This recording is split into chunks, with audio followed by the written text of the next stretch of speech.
হরে কৃষ্ণ। পুনর্জন্ম কি জানেন?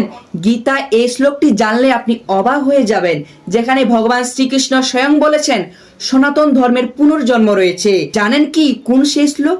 তাহলে চলুন জেনে নেওয়া যাক। পৃথিবীতে বেশ কিছু ধর্মের প্রচলিত রয়েছে, এর মধ্যে সনাতন ধর্মকে সবচেয়ে প্রাচীন ধর্ম বলে গণ্য করা হয়। আর সনাতন ধর্মের মানুষেরা বিশ্বাস করেন যে তাদের পুনর্জন্ম রয়েছে, অর্থাৎ মৃত্যুর পরে তাদের কর্মফলের কারণে তাদেরকে আবার এই জগতে জন্মগ্রহণ করতে হয়। সনাতন শাস্ত্রে কথায় উল্লেখ রয়েছে এই পুনর্জন্মের কথা। সনাতন ধর্মের সব শাস্ত্রে সারথীসার হলো শ্রীমদ্ ভগবদ গীতা। এই শ্রীমদ্ ভগবদ গীতাতেই ভগবান শ্রীকৃষ্ণ উল্লেখ করেছেন পুনর্জন্মের কথা। মৃত্যুর সাথে সাথে আমাদের এই দেহ নষ্ট হলেও চিন্ময় আত্মা কখনো নষ্ট হয় না। এই জীবনে কর্মফল অনুযায়ী আত্মা পরবর্তী জীবনে নতুন দেহ ধারণ করে, আর এটাকে বলা হয় পুনর্জন্ম। ভগবান শ্রীকৃষ্ণ শ্রীমদ্ ভগবদ গীতায় 2য় অধ্যায়ে সাংখ্যযোগের 27 নম্বর শ্লোকে উল্লেখ করেছেন এই পুনর্জন্মের কথা। কি উল্লেখ রয়েছে সেই 27 নম্বর শ্লোকে?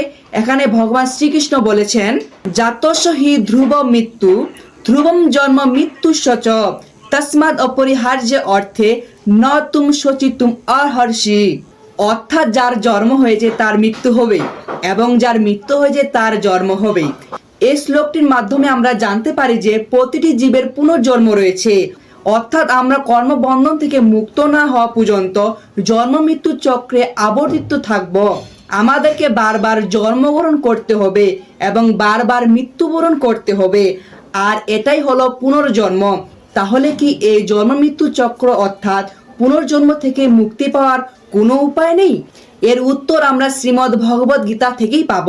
গীতায় 3য় অধ্যায়ে 9 নম্বর শ্লোকে ভগবান শ্রীকৃষ্ণ উল্লেখ করেছেন কিভাবে আমরা জন্ম মৃত্যু চক্র থেকে মুক্তি পেতে পারি। ইয়জ্ঞার্থ কর্মণ অন্যত্রয় লোক এম কর্ম বন্ধন তদ অর্থম কর্ম কন্তেয় মুক্ত সঙ্গ সমাচার।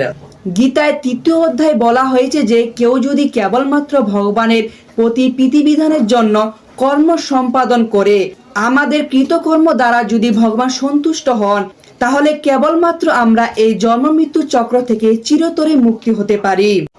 এখান থেকে আমরা বুঝতে পারলাম যে আমরা প্রতিনিয়তই যে সকল কর্ম করছি তা দ্বারা যদি ভগবান সন্তুষ্ট হন, তাহলে আমরা পুনর্জন্ম থেকে মুক্তি পাব।